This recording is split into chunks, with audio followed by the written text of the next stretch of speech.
Сәлем достар, Tankable'дың келесі сабағына қош келдіңіздер. Бүгінгі біз сабақта Google Map'пен қалай жұмыс істеуге үйренеміз. Сол үшін бір проект ашамыз. Мысалы, Map деген, мұнда ештеңе жазбаймыз да, сайттың жаңа интерфейсімен жұмыс істеп көреміз. Алғашқыда бірден Map'ты қалай қолдану керек, соны түсіндіріп өтейін. Мысалы, делік, мұнда біз Map деген компонентті қойдық. Және бұл компонентті тексеру үшін мұндағы веб превьюмен тексере алмаймыз. Өйткені бізде мұнда локейшн көрсететін немесе Google Map'тың настройкасы жасалмаған. Бұны кәдімгі телефон девайста тексеру керек. Оған тексермей тұрып Google Map'тың аштықта бұнда біз мысалы бір компоненттерді қойсақ болады. Және настройкасын көреміз. Бір жердің, мысалы, өзіміздің тұрып жатқан Қазақстанның картасын көрсету үшін, мына жерде latitude және longitude дейтін екі настройкасы бар. Яғни, соның координатасы деуге де болады. Сол Қазақстанның координатасын тауып көрейік. Бірінші Google Map деп кіріп, мысалы, Google Mapsқа кіреміз де, қалай табамыз? Қазір бізде өзіміздің тұрған картамыз көрінеді, қаламыз. Мысалы, бізде ең алғашқыда Қазақстан шықсын. Қазақстан осылай көріну үшін музыканың оң жағын бассақ, мына жерде екі сан тұрады. Біріншісі бағана екі координатаны мұн жерде сақталады. Осыны басамызда Google Map арқылы мұнда келіп қоямыз. Біріншісіне, бірінші бит қойып алайық. Біріншісінде мына latitude дегенді аламыз да, мұнда қоямыз. Мынаны аламыз да, мұнда қоямыз. Аудармада біреуі широта, біреу долгота деген сөз. Яғни картада настройка жасаған кезде осылай жасау керек болады. Енді осы Google Map'ты тексеріп көреміз. List device деп басамыз да, өзіміздің телефонды ашып көреміз. Мынау мен телефонның беті осылай көрінеді. Мен Tankable деген application'ды басамын да, бағанағы ашылған жаңа проектті осында ашып көремін. Мұны мен проектім ашылып жатыр. Мұнда бізде қазір Google Map'тан Қазақстанның картасы шығу керек. Міне, Қазақстан шығып тұр. Яғни біз қазір таңда Қазақстанның барлығы көрінетінде осындай картаның настройкасын жасадық. Ары қарай жалғастырайық. Енді осы жерде мапты жасауды үйрендік. Біз тек маппен бірге қандай проект жасауымыз керек? Соған байланысты. Енді осы жерде біз жаңа бір ұғыммен танысамыз. Бізде тех задание деген нәрсе бар. Ол деген сөз біздің жасалатын мини проекттің ішіндегі технический заданиясы. Барлығын толығымен жазып шығамыз. Шыққаннан кейін сол степ бай степ сол нені заданияларды орындаймыз. Не үшін алдын ала жазып алуымыз керек? Мысалы, біз бір проектті жасауға ойландық, бірден кірісіп кететін болса, келесі этап есімізден шығып кетуі мүмкін. Келесі этапты жаңадан ойластырамыз. Одан кейінгі этап жаңадан ойластырамыз. Бір этап бір-бірімен байланысып қалмауы мүмкін. Өйткені бірінші этапты бітіргеннен кейін екінші этапты жазу барысында сіз бірінші этап есіңізден шығып кетуі мүмкін. Мысалы, бірінші этапта сіз қызыл цветті қолдандыңыз. Үшінші этапта уже қызыл цветті қолданған есіңізден шығып кетті, уже оранжевыйға немесе сары цветке өтіп кеттіңіз. Сары түске. Ол кезде приложенияның цветовой гаммасы кетеді, бір жағынан общий структурасы дұрыс емес болып тұрады да. Сол үшін алдын ала барлық тех задание жасап аламыз. Бүгінгі сабақтың тех заданиесі бойынша data source дейтін компонентті қолданамыз. Онда әртүрлі қалалардың тізімін шығарамыз. Одан кейін Google Map'ты қолданамыз. Сол Google Map'та мұндағы шығарған қалалардың тізімін бірінші қаланың атын шығарамыз. Сол қалада картаны көрсетеміз. Және мынандай бір настройкасы бар. Егер тізімде home деген сөз шықса, яғни дом деген сөз, өзіміздің жеріміз деген сөз, әр мұндағы көрушінің өзінің үйі әртүрлі деп ойлағаннан кейін home деп қойдық. Ол жерде 3 марка қоямыз. Марка деген, яғни бір местоположениесін қоямыз. Тараз деген сөз шықса, яғни біз қазір сабақты Тараз қаласында түсіріп жатырмыз. Тараз деген сөз шықса, онда current location, яғни қазіргі біздің тұрған жерімізді автомат түрде өзі табатындай функциясы бар, соны жасауға тырысамыз. Ал енді кеттік, тех задание көрдік. Бірінші data source'тың әртүрлі қалалар тізімін шығаруымыз керек. Ол үшін тағы бір скрин ашайық. Мұнда скриннің атын city деп жазамыз да. Бірінші датаға қаланың аттарын енгіземіз. Алдыңғы сабақты есімізге түсіргендей create new дейміз да, create table, city дейміз да, create дейміз. Так, city name. Ой. City name. Так, қалған колумнда бізге әзірше керек емес. Мысалы мына жерге Тараз дедік. Мына жерге Алматы дедік. Мына жерге Home дедік. Жай ғана тізімде шығарамыз. Қазір тағы жаңа колумдар қоса бастаймыз осы жерге. Бірінші осыны шығарып алайық. Датаға шығардық. Енді data view list'і қоямыз да. Мұнда шығарамыз. Data source'ға city таңдаймыз. Настройкаға дизайнға тек қана бізде сурет жоқ. Сурет қойсаңыздар да болады. Пока бізде сурет жоқ. Сосын тек қана қаланың аты. Мұнда city name. Қалалар шықты. Алматы деген бізде қате жазылды.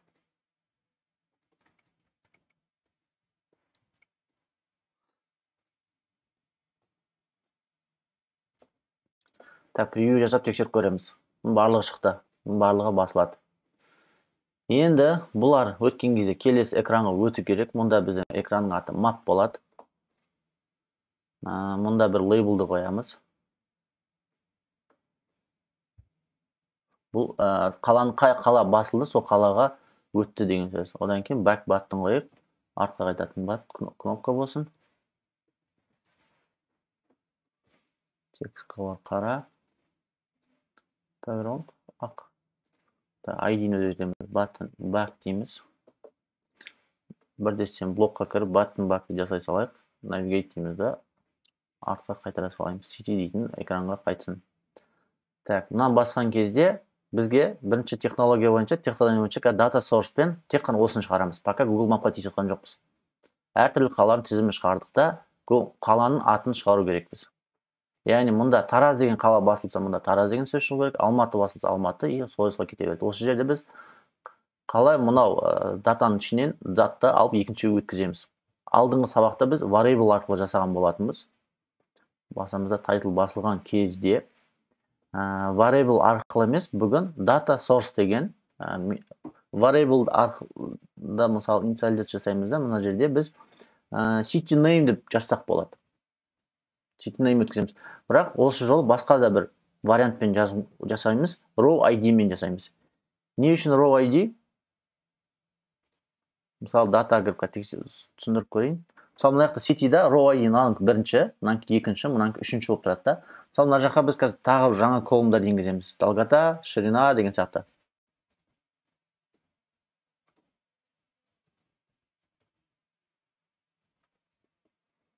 Сол кезде мына Тараздың орналасқан жер, Алматының Home орналасқан жерін аламыз ғой. Бізге әр колумның атына бөлек variable ашпай, тек қана бір row ID-ні алып алсақ, осы row ID-дан келесі экранда ала аламыз.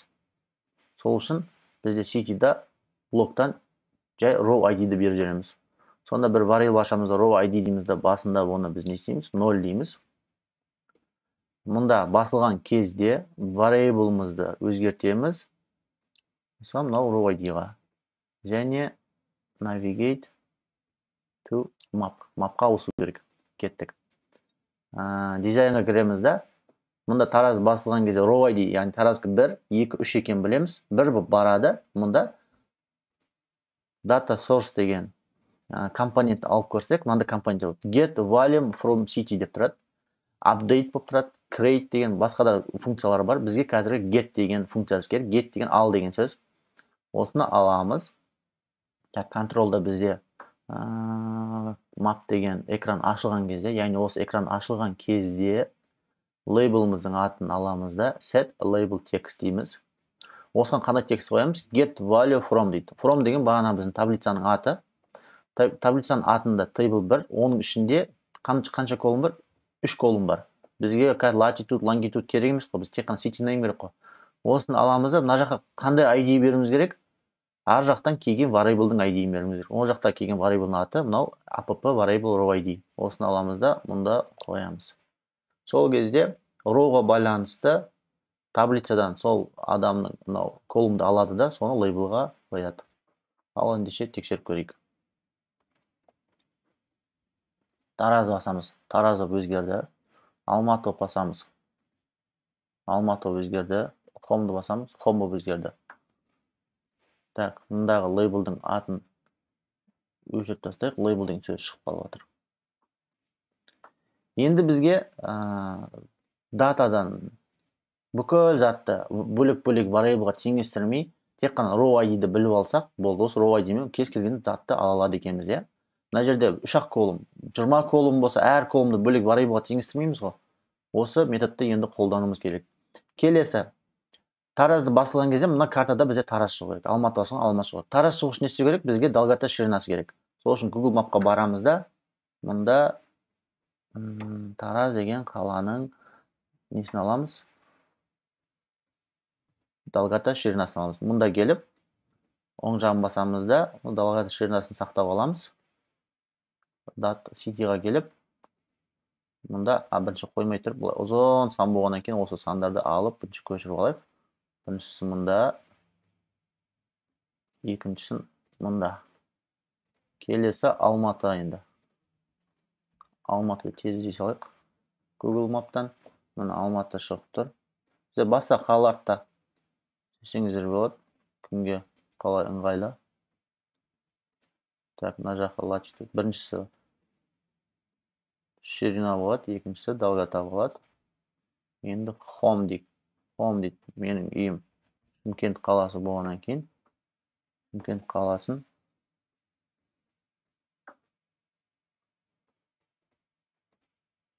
алайық.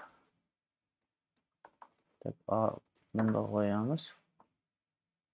Мынаны алып, мұнда қоямыз. Барлығының координаттарын сақтадық. Бұны жабамыз.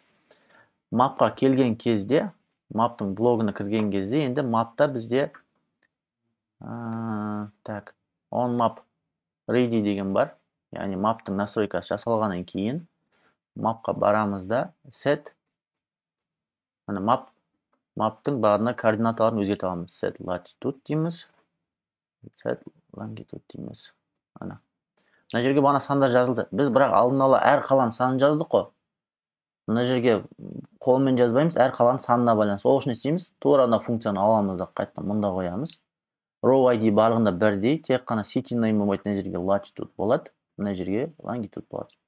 Осылай ыңғайлы, тек row ID мен жүрген. Осылай көрсетеді, біздің қаланың мапта координатасын көрсетеді. Ал ендеше осыны тексеріп көрейік. Бұны тексеру үшін бізге өзіміздің девайсты тексеру керек. Сол үшін телефонға девайсына өтеміз. Экранымызды көрейік. Мына қаланың тізімі шығып тұр. Енді Алматының басқаннан кейін Алматының бағанағы координатасы бойынша картасы шығып тұр. Артқа басып Home'ды басқаннан кейін бағана Шымкенттің картасы шығып тұр. Артқа басып Таразды басқаннан кейін Тараздың картасы шығып тұр. Енді так, проектімізді істедік. Осы жерге дейін келдік. Ары қарай не істейтініміз бір ана есімнен шығып кетті. Бүкіл вниманиямыз код жазуда, структура жасауда болды ғой. Не істейміз? Тек заданиені қараймыз. Қаланың атын шығардық. Сол қаланы картадан көрсеттік. Енді home деген шықса, марка қоямыз. Тараз деген шықса, current location қоямыз. Болды. Тек заданиені қараймыз. Енді home деген қалай шығуы мүмкін? Cityдің атына байланысты шығады. Сол үшін бөлек бір variable ашамыз да, мына жаққа city ending шат қадас болсын. Yerге пустой қойып. Енді мұнда variable'дың set опыс болған кезде set name дейміз да. Мұнаны дубликат жасап мұнда қоямыз. Дубликат емес, мұна керек емес бізге. City name'ға city'дің атын қоямыз да. Так, мына жерге бұлай қоя саламыз. Ары қарай енді логиканы жазамыз. Бұлай тұра берсін. Логика қандай болады? Так, control if логика біздің city name'іміздің аты тең болса, так, мына жақтан текст дубликат жасай салайық. Так, home'ға тең болса, онда не істеу керек? 3 марка қою керек. Марка қоямыз. Тең болса, онда мапқа барамыз да add mark деген нәрсе бар. Add mark деген не деген сөз? Мысалы, мынау заттар, осылар марктар. Мыналар марктар. Төбесіне аты жазылып тұрады, тұрған жері тұрады. Location. Соған барамыз да add mark деген мынандай функцияны алып келеміз. Бұған да координат алып беру керек. Так, менде home деген кезде Шымкент қаласы шығады. Сол үшін мен Шымкент қаласындағы өзім тұратын үйімнің маркасын қояйын. Мына үй. Үйімнің маркасы. Так. Жоқ. Бұл жерлер емес. Міне. Осы жер. Мына жерде мен үйім маркасы болады. Мынау екі координатамен. Осы координатаны сақтап алайын да. Так, біріншісін алып көшіріп мынаған қоям. Екіншісін алып көшіріп мынаған қоям. Мына жерге тайтылға home дейміз. Descriptionға тұратын үйім деп жазып қоямыз. Осы тексттарда шығады қазір. Ал ендеше осыны тексеріп көрейік. Тек қана home шыққан кезде қалай болады. Так. Тестті бастық. Мұнда тараз шықтыр. Home деген басқызайып. Міне. Бағана біздің маркамыз шықты. Мұның үстіне бассақ home тұратын үйім деген марка шығып тұрады. Осылай біз Google Map'қа өзімізге қалаған жерге осындай маркалар қойсақ болады. Артқа қайтамыз. Так, тызыға көреміз. 3 жерге марка қою керек екен. 3 жерге дейді. Так, мен тұратын жерім. Так, оқитын мектебім. Мен осы жерде 9-шы мектеп деген жерде оқығам. Так, кішкене картамен. Мен 9-шы лицей деген тұр. Осын көшіп жазамыз. Блок қоямыз да. Маптың блогына барамыз. Былай істей салайық, текстқа ұзыннан қоя салайық. Осы жерін көшіріп аламыз. Так, тағы бір марк қоямыз.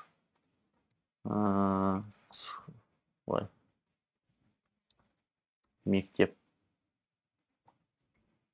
оқыған жерімді салайық. Так, мынаған біріншісіне мынаны қоямыз. Екіншісіне мынаны қоямыз. 3 марка деді. 3 марка қойып. Тағы бір марканы қойып та. Енді мектеп бар. Не бар? Және не қойғыд? Паркты қойық. Абай паркын қойық.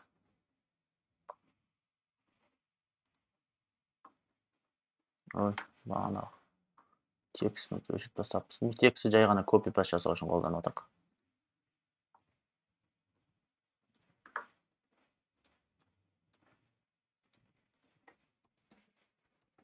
Абай парк дейік. Жақсы жерді саламыз. Ал ендеше кеттік, осыны тексеріп көрейік. City'ға кіріп, run'ды басып, өзіміздің девайсты ашып көрейік. Девайсымыз жоқта қапты. Так, міне 3 марк тұр. Біріншісі мектеп оқыған жерім болып тұр. Жарайды, артқа басып, home'ды тағы басын басып көрейік. Бірінші марк тұр. Мектеп болып тұр. Home болып тұр, және Абай парк болып тұр. Осылай Google Map'пен әртүрлі application жасауға болады. Яғни список тұрады, списокта қай жерге барғың келеді, сразу Google Map'пен шығады. Алматы көреміз, Алматы көрінеді. Тараз көреміз, Тараз көрінеді. Келесі задание бойынша қандай? Енді Тараз деген шықса, current location жасау керек. Яғни өзіміздің қазір тұрған жерімізді телефон автоматты түрде тауып беру керек. Ол кезде не істейміз? If-қа тағы жалғастырамыз. Else if дейміз да, былай қоямыз. Мұнда дубликат дейміз да. Так, настройкасын өшіріп тастайық. Home емес, Тараз деген сөз шықса, онда current location. Current location деген sensor дейтін компонент бар. Осы компонент үстіне бассақ, мына қай сенсорның компоненті? Location sensor. Мұнда add дейміз. Мына кірді. Мына жердегі timeout, enable, hide, accurate типі. Тұрған жерімді нақты көрсететіндей жасағым дегенде true дейміз да, submit'ті басамыз. Енді осы location'ды қолданамыз. Location'ды тексеру үшін бірінші mark'ты қоямыз да, мына жерге current location деген mark'ты қоямыз. Так, description'ға қазір тұрған жер деп жазып қойып. Енді бұл жерге ширина мен долготаны қайдан аламыз? Current location'нан call current location дегенді аламыз да былай қоямыз бірінші.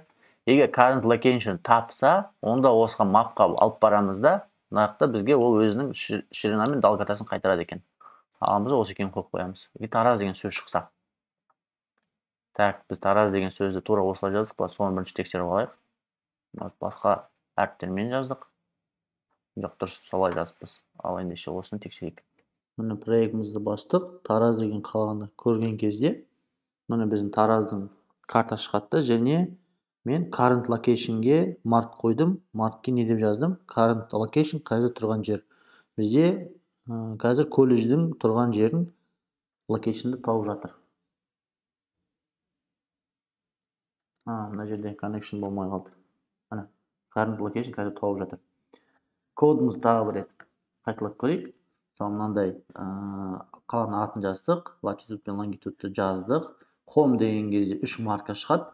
Тараз деген кезде current location деген телефонның өзінің сенсоры жұмыс істеу керек. Жұмыс істесе, табылса, осыған ширина мен долготаның координатасын береді, ол жерге марканы енгізіледі.